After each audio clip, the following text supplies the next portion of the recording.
Well, thank you for joining me as we continue our study of the book of Genesis. I'm your host, Randy Duncan, and in this episode, we're going to take a look at chapter 9, which picks up on Noah's exit from the ark that we saw in the last episode. And I'm going to go ahead and warn you now, we're going to discuss a few topics in this episode that may feel like they're off the beaten path just a bit. But with that said, I'm jumping right in. Chapter 9, verse 1 says, "And God blessed Noah and his sons, and said to them, Be fruitful, and multiply, and fill the earth."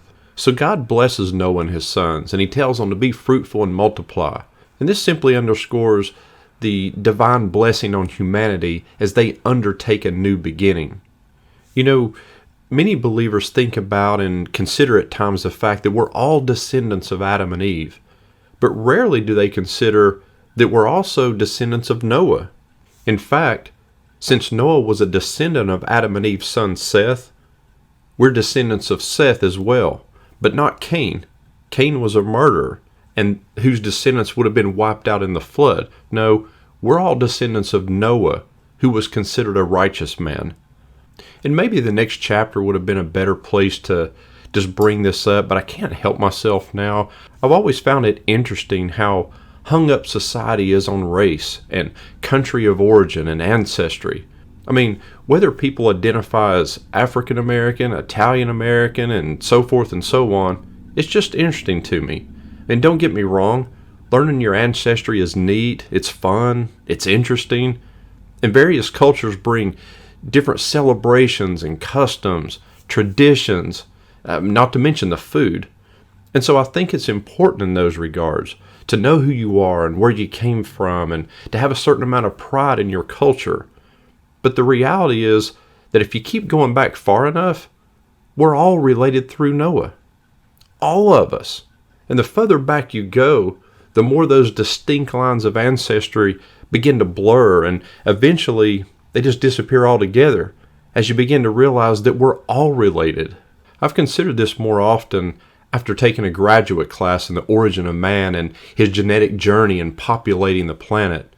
And it's really something to stop and consider that those who you think are so much different than you had their beginning in a similar clan as your ancestors did. And it's worth the time to do a quick study, for example, on where and how different races even came to be in the first place. So, for example, we have people in the Middle East, the cradle of civilization, the Fertile Crescent. They were probably brown skinned. Some of those people broke out on their own and they traveled north until eventually they settled in Europe, where they experienced the harsh winters and ice age, or they would need to take advantage of any available sunlight. As a result, the genius of God's biological design allows their genetics to respond, eventually resulting in less pigmentation in their skin and thus a lighter skin color that would help absorb as much sunlight as possible. This would have aided in converting the sun's ultraviolet rays to much needed vitamin D in that area. In the same way, but in reverse, those in the Middle East who traveled and settled in a southern direction, say deeper into Africa and more tropical climates, and so their need would have been just the opposite. They would develop more skin pigmentation and thus a darker skin color. The darker skin color is simply an adaptation to protect the body from the sun's harmful UV rays. So in short, this explains why the people that migrated to more northern and colder geographic areas farther from the equator developed light skin color, and those who migrated closer to the equator with the more intense UV rays developed darker skin color. So these two groups of people, for example, now have a different skin color as a result of where they live. But how else are they different? Okay, so they may eat different foods, also because of where they live and what's available. They may develop some different customs and traditions, but how are they essentially different in their humanity? The answer? They're not different. Some of the people went north, some went south. They started out in the same place. They were created in the image of God then, and after their skin colors changed, they're still created in the image of God. And that's still the case today. And the sooner we all figure that out, the sooner we can live together in a more peaceful world and in a society with much less racial tension. You know, for Everyone who desires to see peace in the world, and that's certainly a good and noble aspiration, just because there would potentially not be any official war or conflicts going on between countries, doesn't mean that people would not continue to be abused or killed. For example, after World War II in the Soviet Union, approximately 50 to 60 million people were murdered in so-called peacetime. There was no war going on. But that doesn't stop an evil regime from killing its own people. So don't be fooled. Especially if you're a Christian. And even though Christians, at least in the West in modern times, have enjoyed much religious peace, don't get a false sense of security. This time won't last. Scripture tells us so. I mean, look around you at the trends you're seeing and consider what Jesus said in Matthew 16, verses 2 and 3, when he said, "When it is evening, you say, 'It will be fair weather, for the sky is red.' And in the morning, 'It will be a stormy day today, for the sky is red and threatening.' You know how to interpret the appearance of the sky, but you cannot interpret the signs of the times." And folks, the first step in winning any war is to realize that you're in one. But in all transparency, I personally just don't believe we'll achieve lasting world peace through any political alliances or economic policies that we push, any peace treaties signed by mankind. Even if we elect more capable leaders or focus on social justice, I just believe that true and lasting peace will come only through the Prince of Peace, Christ Jesus. And if you're wondering how all this turns out in the end, I'll probably move to the book of Revelation after we complete Genesis. We can take a closer look at how the peace efforts of man turn out. So again, God tells Noah and his sons to be fruitful and multiply. And this is essentially a command, or at least a blessing, to increase human life. And we'll see in a few verses that God enacts the death penalty for murder. And so the second law God gives is to eliminate those people who intentionally decrease human life. Notice also that God didn't change the penalty based on the skin color of the person. Notice also that just as the fall of Adam and Eve didn't prevent God from still blessing them, here too, the judgment of the flood doesn't stop God from blessing them and telling them to be fruitful and multiply. Verse 2 through 4, "And the fear of you and the dread of you shall be upon every beast of the earth and upon every bird of the heavens, upon everything that creeps on the ground and all the fish of the sea. Into your hands they are delivered.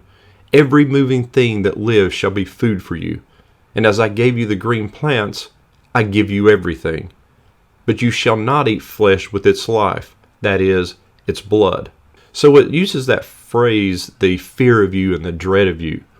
Now, this Hebrew word or phrase seems to be stronger than merely meaning to rule over. In fact, it's a military term. And it means exactly what it says, to have a sense of fear, to have a sense of dread or terror.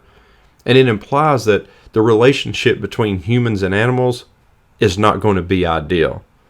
And that may be partly due to the fact that God now declares that meat has been added to the diet. Remember, a strong case can be made that in the beginning, mankind was vegetarian, and we touched on that in one of the earlier episodes. But now, humanity has even more power of life and death over the animals. However, God does add a caveat for the eating of meat, that they cannot eat animals that die themselves. Later on in Leviticus, we read that the covenant people are prohibited from eating an animal found dead. But here also, blood is equated with life. Leviticus 17:11 tells us, "For the life of the flesh is in the blood." And God here is forbidding the eating of blood. You know, it's been pointed out that man has the right to nourishment, but not to life. And so the blood, which is the symbol of life, must be drained. It must be returned to God, who is the author of life. And by forbidding eating the blood, this regulation instills a sacredness of life, and it also protects against abuse of the animal. This commandment of God also forbids the eating of an animal while it's still alive. Now, as cruel as it seems, and I honestly don't remember where I've read this, that people would lop off an animal's limb while it was still alive, cook it, and eat it. And they did this because food was scarce and of the likelihood that the meat would spoil before they could eat all of it. So they kept the animal alive for as long as possible, just eating it a little at a time. Well, again, God forbids this. He forbids eating flesh with its life. And treating animals humanely, it's legislated or ordained in the Torah 10 times. So for example, Deuteronomy 25:4 says you can't muzzle an ox while it's working in the field. Exodus 23:5 obligates us to help an animal that's overwhelmed by a burden. And did you realize that they were even commanded to give animals a day of rest? I mean, that's part of the 10 Commandments in Exodus 20:10, to remember the Sabbath and keep it holy. Well, also on the Sabbath, even the animals were not to do any work. Verses 5 and 6. And for your lifeblood I will require a reckoning. From every beast I will require it, and from man. From his fellow man I will require a reckoning for the life of man. Whoever sheds the blood of man, by man shall his blood be shed. For God made man in his own image.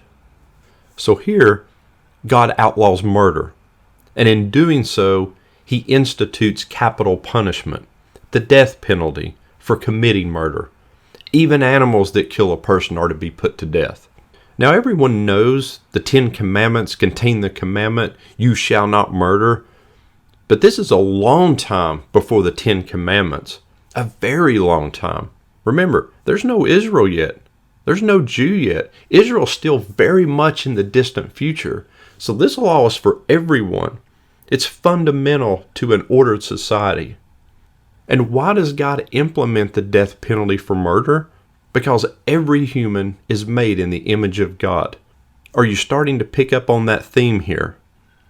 And an assault on a human is an assault on an image bearer of God. Now, some people argue against the death penalty, and they argue against it for various reasons. But one of the reasons is the belief that only God has the right to take life. But I want you to notice something here. Who does God specifically set up to execute the murderer? Other people. Whoever sheds the blood of man, by man shall his blood be shed. God expects human beings to take the life of the murderer. You know, it's interesting when you look at the other law codes from the ancient world. In several of them, money could ransom a murderer. In other words, some law codes offered murderers alternatives to the death penalty. So, for example, the family of the victim could accept money from the murderer in return for a pardon. But by allowing murderers to pay a bribe to the family, it gave a great advantage to wealthy murderers. I mean, heck, we even see this today, where wealthy people are able to hire the best defense attorneys and they get reduced sentences, or they even get off scot-free. But this practice of paying money to the family for a murder, it's in direct contradiction to what the Bible teaches. Numbers 35:31 tells us, moreover, you shall accept no ransom for the life of a murderer, who is guilty of death, but he shall be put to death. The death penalty for murder is instituted to preserve the sanctity of life. Why? Because every human being is created in the image of God. Murder is the ultimate crime, and so the Bible demands the ultimate penalty. Verses 7 through 11 read, and you, be fruitful and multiply, increase greatly on the earth and multiply in it. Then God said to Noah and to his sons with him, behold, I establish my covenant with you and your offspring after you, and with every living creature that is with you, the birds, the livestock, and every beast of the earth with you, as many as came out of the ark. It is for every beast of the earth. I establish my covenant with you, that never again shall all flesh be cut off by the waters of the flood, and never again shall there be a flood to destroy the earth. So God establishes a covenant with Noah and his sons, as well as the animals. Notice also, this is a unilateral covenant. God is making this covenant by himself. It's not a contingent arrangement.